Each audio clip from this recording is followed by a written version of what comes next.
Hello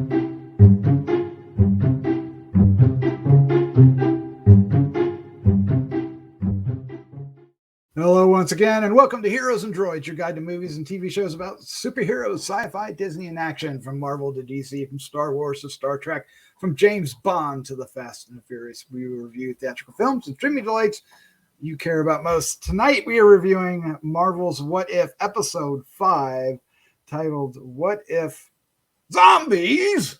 This is the one we've been talking about since the first episode. Looking forward to it. Looked like it was going to be episode 8, but no, it's episode 5. And of course, we love our horror movies, so this is a nice little blend between zombies, Marvel zombies, and Marvel Cinematic Universe being animated. So this is going to be fun. I am your host, Doc Rotten, and joining me tonight are my co-hosts, including the Slattman, Christopher Slattery. How you doing, sir?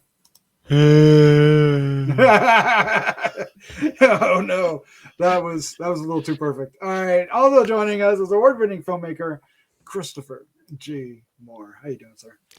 I'm doing good. I was going to put my head in a jar, but then I couldn't breathe. So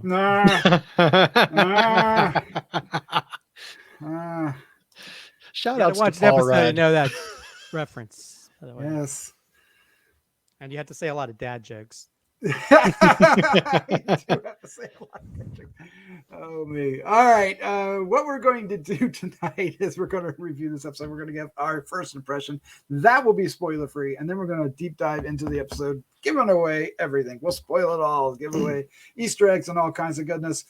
And then we'll wrap things up with our final thoughts, our score, a 1 to 5, and our favorite scene. Of course, before we do, if you're watching this review, we want to thank you for joining us. We hope you enjoy not only this episode, but many other reviews that we have on the site. And of course, if you want to help us out, it's easy and free to do. Hit the subscribe button, share with a friend. There's a like button. There's a dislike button. And of course, if you want to hit the little bell down there, you can get notified for future episodes. But most of all, we want your comments down below. Let us know what you think of this episode. Zombies. All right, what are we talking about? Marvel's What If, Episode 5, aired September 8th, 2021, titled simply What If Zombies. When the Avengers are infected by the zombie plague, surviving heroes search for a cure.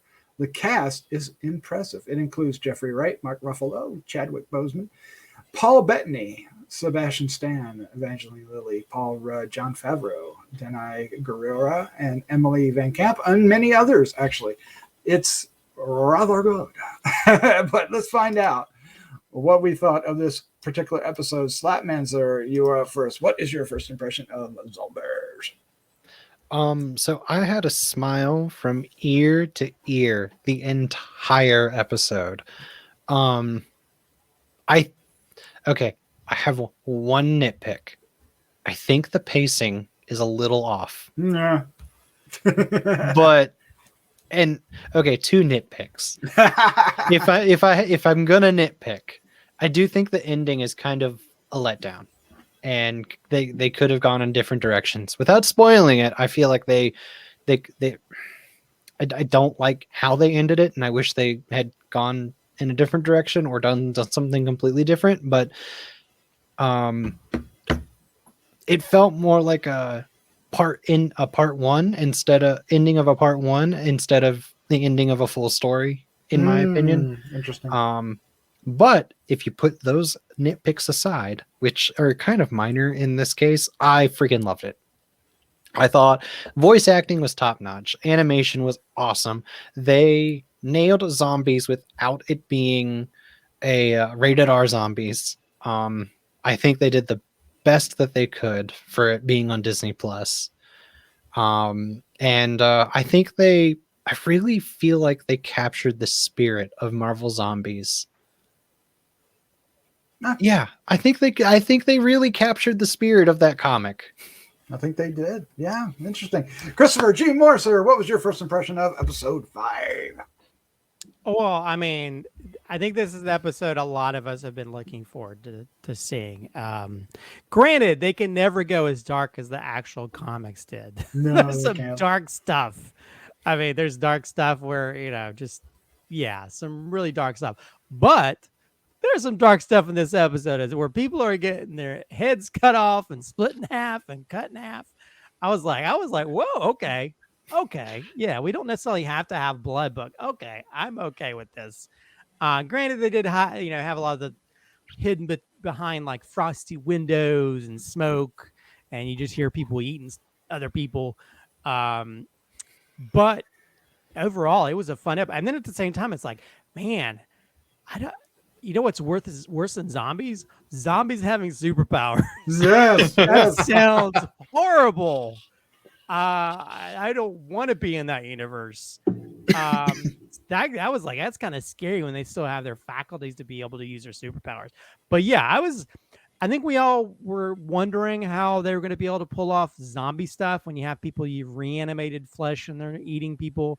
I mean, they actually show one character chewing on an arm. So they definitely didn't shy away from it. That made me be very happy as a fan of horror and someone that has been wanting to see some more horror stuff in the MCU, been wanting to see horror stuff in the Star Wars universe. Make it happen, please. Make it happen. Please, for the love of everything gory and crazy, make it happen. But yeah, I had a blast. I mean, granted, there was some moments where they tone-wise they were like, are we going more goofy? We're gonna go like, because there's an element that goes off into Zombieland territory one part, and then it never finds the right tone.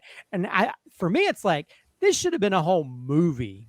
This should not have been an episode, because there's too many crazy things that happen that they just have to sort of explain away, or they have to go straight into, or do like a quick flashback of. I wanted to see the whole story, and we don't even see how it's even going to play out after this, and I want to see that.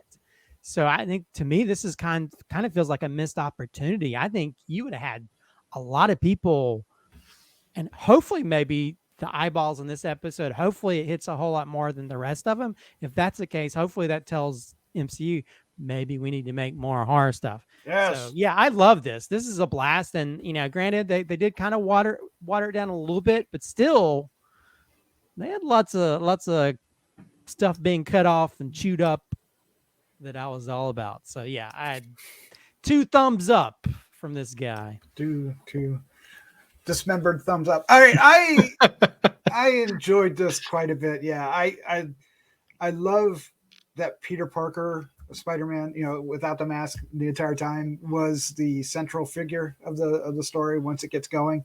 I mean, it kind of starts off with Bruce Banner being there, but then they trade places after they all team up, and that's just the right combination, right? And there's this like really interesting relationships start to change, and we get to see some other characters that I wasn't expecting to see, that really changed the scope of the problem. And and there are some gruesome moments, including if you watched episode 3 with the Hulk exploding, was it that the Hulk exploded in 3 or 2? It was 3. It was 3. Somebody else doesn't explode here. That's and gross. That's probably the closest. Yeah, that one's a little rougher than the rest, but you'll notice that it's all zombies that get mutilated. The heroes are always, whenever it's a human getting, in this case heroes, they're always obscured, right? They by the horde or behind, like you said, like glass or something else, you don't quite see it. So they took their liberties where they could, and I still think they made something that will really give some chills to some younger audiences. I think it might be a little too far for some younger audiences, but I loved it. I loved this episode. I loved everything that it did. I do have the same gripe that I didn't have any problem with the pacing or the tone. I agree that the tone did kind of bounce between the serious nature of it and the levity that came along with it, especially once you got Ant-Man involved, Paul Rudd. But you got to admit that was it helped. It made its point. But the ending, I I kind of groaned at the stinger, if you will, kind of made me groan. But even though it made me groan, it did answer a question I had for like a couple minutes after the beginning scene with when Bruce Banner arrives in Doctor Strange's thing and everything has changed, right? It's different than the movie we saw, and I was like, well, okay, why did Thanos still not show up? Well, I get my answer. I'm not happy about it, but I get my answer. So yeah, I'm all about this. It's kind of an easy win. Come on. Do you know who's watching this? It's an easy win. So let's dive into all the particulars. Let's start off this one with Christopher G. Moore's Easter eggs of the episode. Oh, be prepared to be sitting for a while. Oh, There's a lot in this episode. There's probably a lot, and you guys can probably add some more, but I tried to sort of get the essence of it. But yeah, there's a point where in Infinity War where Wong uses a portal to cut the arm of one of the villains off, and in this one, Wong gets his head cut off using a portal. So that's interesting. And then I got the funny thing of what's his name, Bruce Banner, when he's like playing football with the head like or a hot potato. Of course, we have Spidey, but did you notice that his outfit is not the Spider-Man outfit from the movies? It's the Spider-Man outfit from the parks that Disney owns, because Disney does not own the outfits from the movie. Oh, I did not realize that. So if you look at his outfit, it's the outfit Spider-Man uses in the parks, like at their new Marvel campus. Right. When he's I did not even notice that. Go back and look. You'll see that the spider's a little bit different, and it's the same one as the Spider-Man you see in the parks. Very because nice. There's still that weird legal thing with Sony and stuff. They can still do stuff with like the cartoons, but when it comes to the movies, they can't necessarily use the same thing. So, there's a few of the things when Spider-Man, when Spidey's like has his little YouTube show, which if the whole universe is taken up by zombies, I don't know who's watching it, but which to me didn't make sense to me. But when they're showing the little things below their bodies, Happy Hogan, it says one of his talents is boxing. If you remember, he was like boxing with Natasha, the Black Widow, in one of the movies. Also, which probably one of my favorite parts is the blam blam when he's wearing the wristwatch palm repulsor that Tony Stark used in Civil War. But I just love that moment, even when he's a zombie. Blam! He's still saying that stupid thing. It's sort of like the pew pew pew of the Star Wars universe. The Kurt, who's played by the same guy who played Polka Dot Man in the DC universe. One of his things is Slavic folklore, which he goes back and he told the Baba Yaga story, which also ties into later on when he talks about a witch in a basement, and we end up getting Wanda in the basement. Of course, when we see when we see Winter Soldier, what's on the shower curtain? Captain America. It's a Captain America shower curtain. He's inside, which is an even funnier joke. Also, we have a little bit of a Indiana Jones reference because when he grabs, I forget who he grabs one of the characters and says, "All I have to do is squeeze." Which is a reference to Indiana Jones and the Last Crusade, when he grabs the girl and it's like, all I have to do is squeeze. So nice little Indiana Jones reference. Of course, Sharon Carter, one of her talents is eulogies, because she did the eulogy for Peggy Carter, which is like, yes. I don't know if that's a talent. It is the Peter Parker. And they also call her the blonde Bond, which is the reference to the last Daniel Craig's Bond, who's the first blonde Bond. When they create the holo projector thing signal, they're using the Hulkbuster gauntlet for that in that scene. And there's also a Super Nintendo to the right of them if you look at that scene, which I'm sure that's maybe Spidey's playing on that. They make a reference to Camp Lehigh, which is where Captain America trained. Also, that's where they stole the Tesseract, and also the Zola's algorithm was there as well. I think it ended up being destroyed in 2014, I think. Also, when there's one part where they're traveling, which is probably one of my favorite sequences, when you see that big-headed zombie, and you find out they're in the Hanks, the Pym van. Yes, from the Ant-Man movies. Also, there's a nice little reference to one of the MCU films with Bucky the Winter Soldier, because I think one of the characters, I think Captain America, says, or Winter Soldier says, I think Captain America says, "I'm with you to the end of the line," and of course when Winter Soldier cuts Captain America in half, he says, "I guess this is the end of the line." So it's a nice little. So he was there for him to the end of the line until he's half of what he used to be. Also, we get our first Uncle Ben reference. That's true. Since MCU got connected to, because they've had sort of like ancillary connections, but it never actually come out and mentioned Uncle Ben. So this is the first time he's actually mentioned it in this. And one moment I wanted to mention, just knowing that Chadwick Boseman was in probably the last throes of his life when he was recording his audio, that line where he talks about death, you could feel his meaning within that. I don't know about you guys. To me, that hit me more than when he showed up in the Star-Lord episode, because just knowing he's saying this piece of advice about death, that there's stuff after death. And that hit me big time. And I just think, just knowing that at that time he was suffering from cancer, and knowing that he probably wasn't going to live forever, just him saying that line just seemed very apropos, but at the same time very sad. So I don't know. Those are just a few. I didn't want to like overload everything. So if you guys have any more, Slattman, if you have any more, you can throw them out there. Nah, you got most of, if not all of the good ones. Yeah. Now, Kurt's from the Ant-Man series, right? Yes.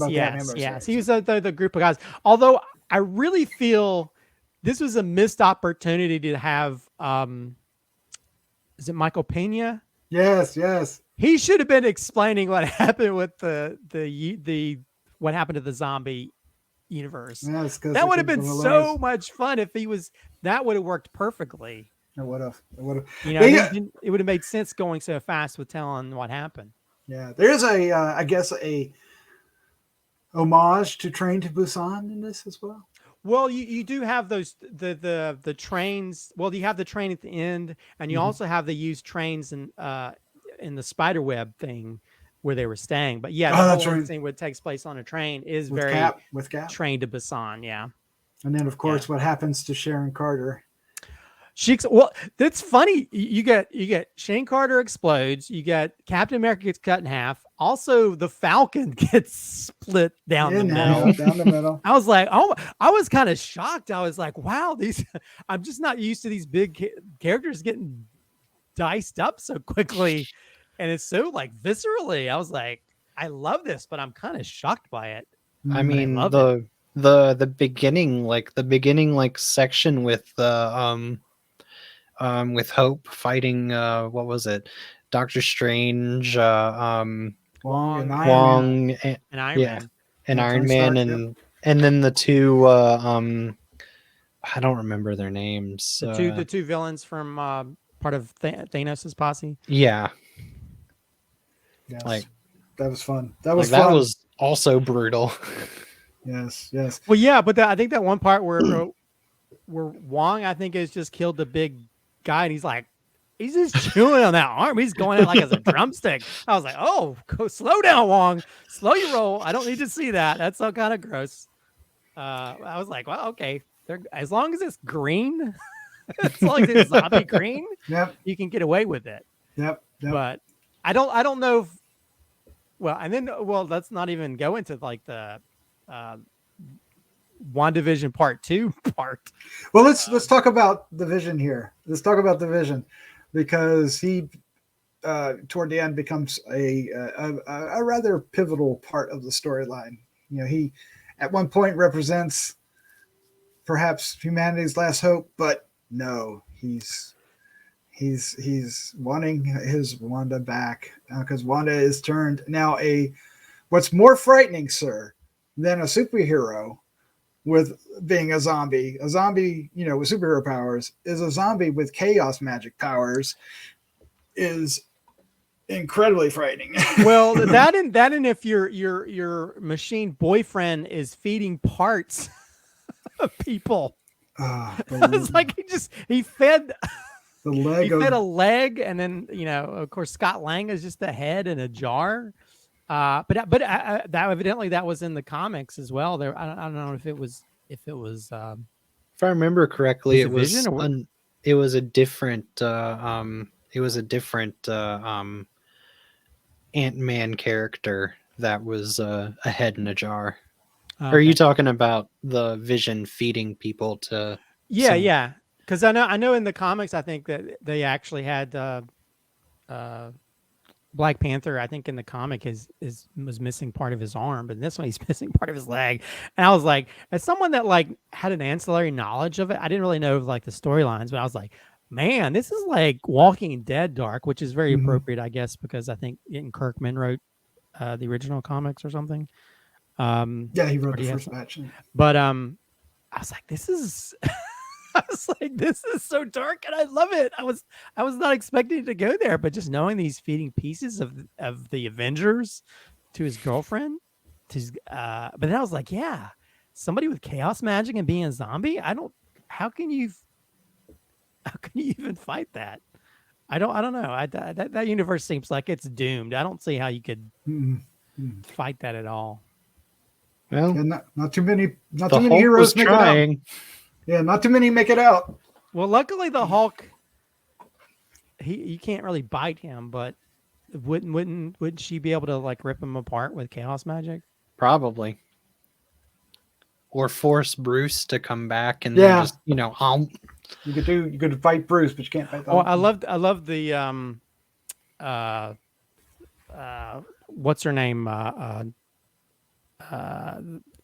Ant-Man's the Wasp. The Wasp, yes. I loved it when she got big and she was like throwing zombies at the plane. Throw the zombie at the plane, like a ping. You hear that ping?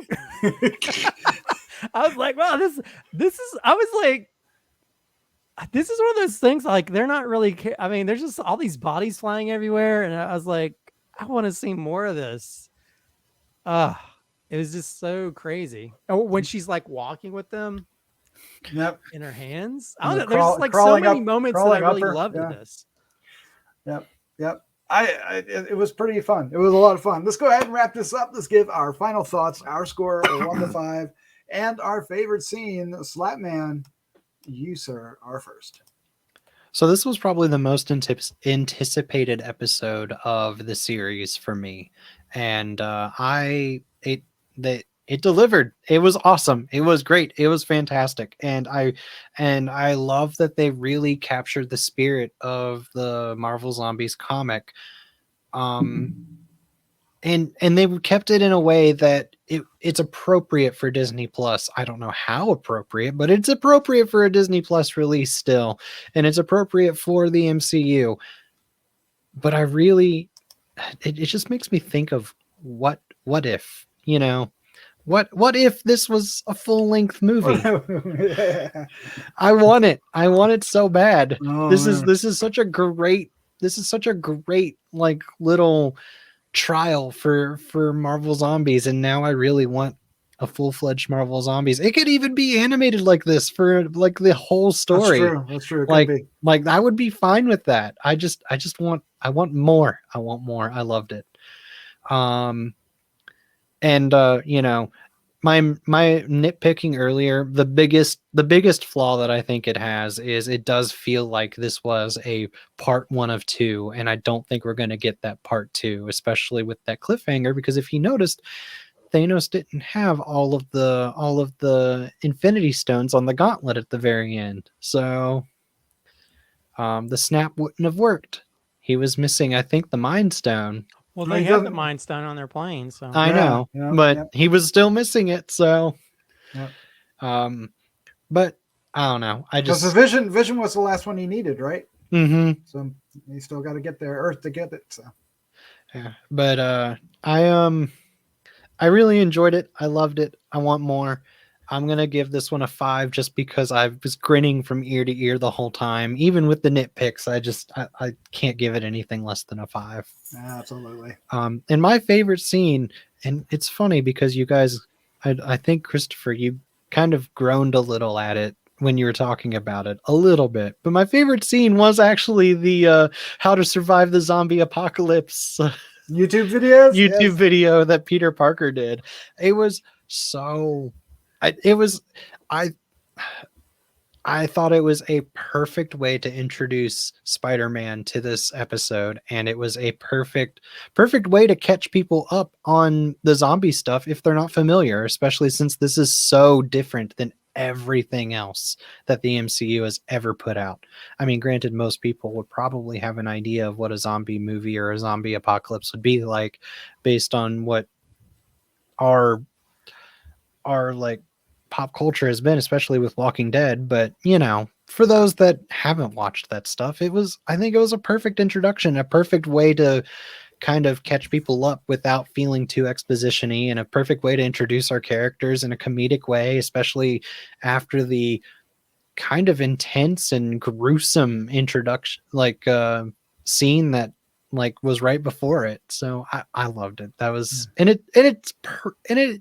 it's perfect Peter Parker. Yeah, I would hazard a guess that there's many people that watch Disney Plus that have never watched The Walking Dead little takes. Yeah, probably. Probably not. Right. All right, Christopher G. Moore, you're up next. What is your final thoughts? Your score, favorite scene? Well, I also believe that Peter Parker probably wouldn't have a great knowledge of Sex in the City either, which he makes a reference to. I was like, I don't think he even. I don't know. Anyway. Maybe Sharon taught him some stuff. Not in that way. Oh. Well, she is good at giving eulogies. Maybe she get one from my Uncle Ben. Too soon. This episode was lots of fun. This is the episode I've been looking forward to. When they mentioned the what if, when we saw that little snippet of zombies, I was like, Marvel plus zombies equals me. Put it in my eyeballs now. And I think my only worry is like how they're going to pull off a zombie episode without there being any kind of bloodshed or a lot of gore. And they still sort of found a way around that. Granted, they definitely didn't show any bloodshed when it came to humans, but sort of the same way with the Bad Batch, like where if they battle robots, they can tear them apart as much as possible. Evidently, zombies are the same because they're not human, and so you can get away with a whole lot more and show lots of decapitated, necrotizing flesh. And I'd say the cut 'em in. Mandalorian did more with the stormtroopers. Well, that's true. That's true. That's true. The Mandalorian gets away with it a little bit, but I think the Star Wars universe is kind of used to that. But yeah, I think evidently Disney Plus is warming a little bit to that. So yeah, I think that I was kind of shocked because I was expecting it to be extremely watered down, and just to see beheadings and stuff, people getting cut in half or sliced in half and exploding from inside out. I was gleefully happy and how they were able to sort of pull this off and still make it entertaining and interesting and putting a lot of spin on all these different characters and seeing these kind of pair ups we don't normally see and also see Peter Parker's being more at the helm of this group as opposed to always being this sort of sidekick that they kind of flippantly knock to the side. And so, and there's some really, really great moments, really fun moments. And even though the humor could be a little bit, a little jokey, I think overall this episode is a blast. And I think my only issue again would be, I really want to see a whole hour and a half of this as opposed Yes. to just Yes. you know a half an hour or so. I think it's a really missed opportunity. But at the same time, you can always make a new version of it. You know, you can make another animated version of it if you want to, or God forbid a live action version, which won't happen, but never know. Call me, Marvel. But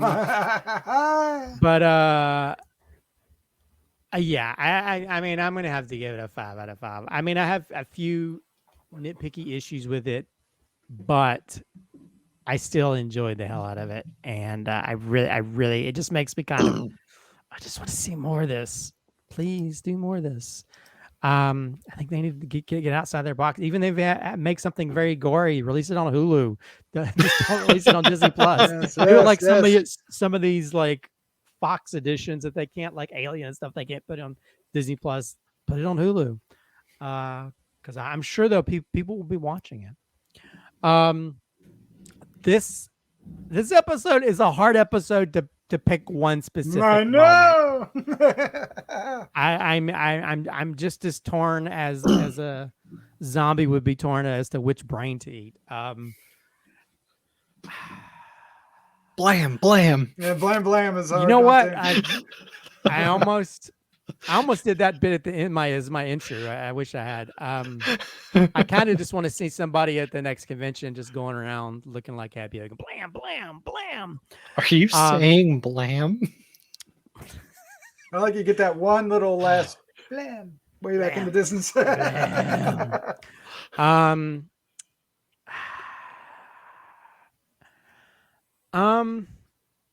You know what? I'm gonna say I love the moment where Wasp sacrifices herself for everybody. Yes.